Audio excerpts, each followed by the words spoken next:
Hello, dearly beloved blessed children. Today's story is titled Island of Purity by Linna Rapkins. It was 1953. The Korean War was ending. 11-year-old Hak Jahan should be finishing 6th grade and preparing for middle school. Instead, she found herself standing on a big island called Jeju. It came as a shock to her when her mother suddenly, it seemed, got this strange idea in her head. "We are moving away from Daegu," she had announced one day. "The war is ending, so we don't need to stay in the south any longer. Grandmother can live with uncle, and you and I will go to Jeju-do." Hak Jahan's eyes had opened wide in disbelief. What about middle school? "I'll be entering it in a few months." She couldn't imagine not being in school. "Well, our plans have to be changed. We will live on the island," was all her mother had said. There was no further discussions. Now that they were on the island, Hak Jahan still didn't know what it was all about.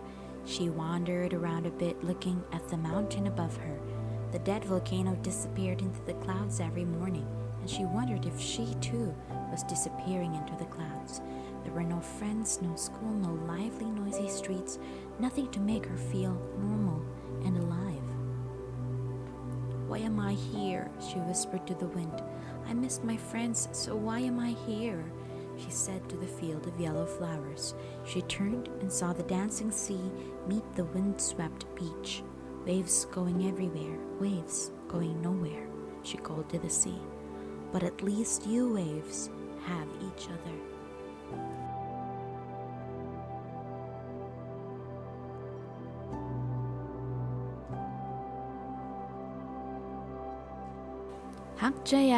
Hakjaya, come here." It was her mother calling her, just about the only voice besides her own she ever heard anymore.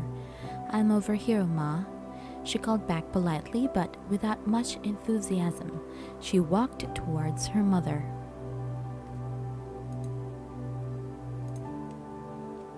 "Today we will climb higher on the mountain and have a long prayer," was the message her mother brought. "But Ma, we just prayed this morning," she answered. Prayer was different now. It had been nice when they went to church at 5 in the morning and prayed up loud with a whole crowd of people. Then she felt good. But here on this strange island, it was lonely, lonely, lonely. The wind sounded lonely. The mountain looked lonely. Prayer was lonely. She really wanted to be brave, but suddenly her eyes filled with tears and overflowed onto her sad face. Mrs. Hong felt a pang in her heart when she saw such sadness. "Am I doing the right thing?" she asked herself, almost ready at that moment to give up and go home. But no, I must train her to be disciplined. She must learn to give up things that are not important. She must learn to have her own connection with God so that no matter what is happening, she will be strong. She shouldn't depend on other people to make her happy, and anyway, I have to keep her away from boys. "Come along," she said aloud, ignoring the tears. "God is waiting." She started up the mountain. Hak Jahan followed. She had learned obedience well. "When we get back," said her mother, "I have a new book about the saints for you to read." But at least the books were enjoyable. In fact, they were more interesting than anything else on the island.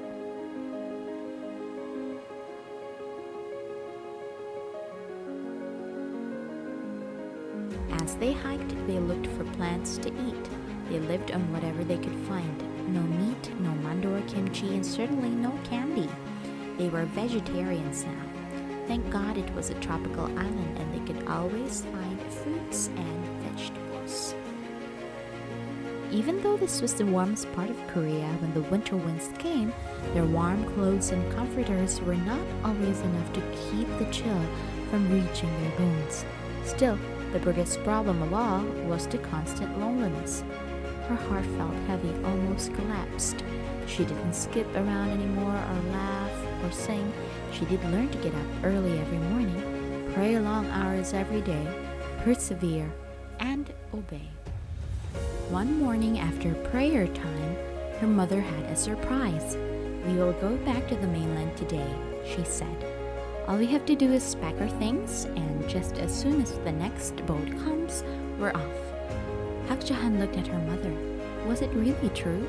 She waited motionless, wondering if it was a joke. Her mother started packing.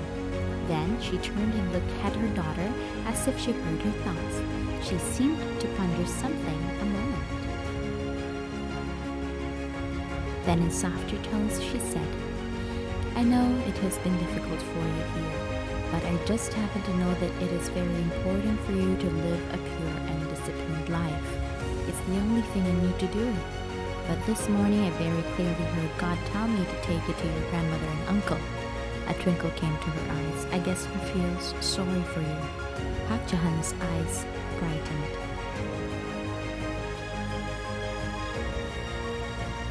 Yes, continued her mother. She was smiling now, but there were also tears in her eyes. I planned for us to stay here much longer, but God really wants us to go. Grandmother and uncle are living together in Chonchon now. It's not too far from Seoul and will take us 2 days to get there. I still think the Lord, the Messiah, will be found in Seoul, but for now we can go to Chonchon. Well, what do you think? Hakjahan broke into a smile, a little skip and then a hop, and soon she was dancing around for the first time in months. Oh yes, oh yes, oh yes, she sang to the sky. Dear grandmother, dear uncle, I will see you soon. She danced up to her mother. And I want to see streets and shops and people and meat. Yes, meat. I'm hungry for lots and lots of meat and some fresh kimchi to go with it. Mama? Sure, daughter, said her amused mother. You shall have everything. 안녕하세요, 할머니. 안녕하세요, 아저씨. Hakjahan bowed and then ran into the arms of her grandmother and uncle. The grandmother's tears fell on her granddaughter's head as she held her tightly.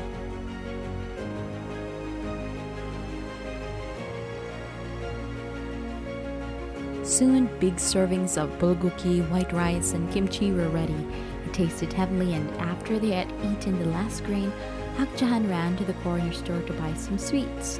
People were crowding through the streets, getting in each other's ways, pushing to get the scarce taxis. Street vendors sat over the burning cinder blocks to keep warm. Everything is wonderful, she whispered happily to the crowds.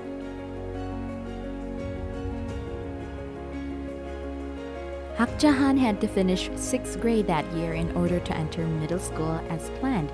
Before long, therefore, she settled down into the daily routine of study. She put her mind to work quickly and was obedient and well-disciplined. In her spare time, she liked to draw and sing. Now that she was away from the island, she could think more fondly of the peaceful beauties to be found there. She drew the delicate flowers she had seen, the billowing clouds drifting in from the sea, the thin morning clouds wrapping around the mountain peaks. She sang of the mountain flowers and dawning days and blue skies. She was feeling more calm and sure of herself now, and more in tune with God's vibrations. Yes, nature had taught her a lot. She would never be alone as long as God showed himself in these ways. The summary of our story is, in 1953, Hakjahan was a pretty 11-year-old girl. Her mother wanted to protect her from boys and keep her pure, so she took her to Jeju Island for a few months to train her to pray and trust in God more. It was a lonely time, but she became stronger and more disciplined. Afterwards, she was inspired to draw pictures of Jeju Island.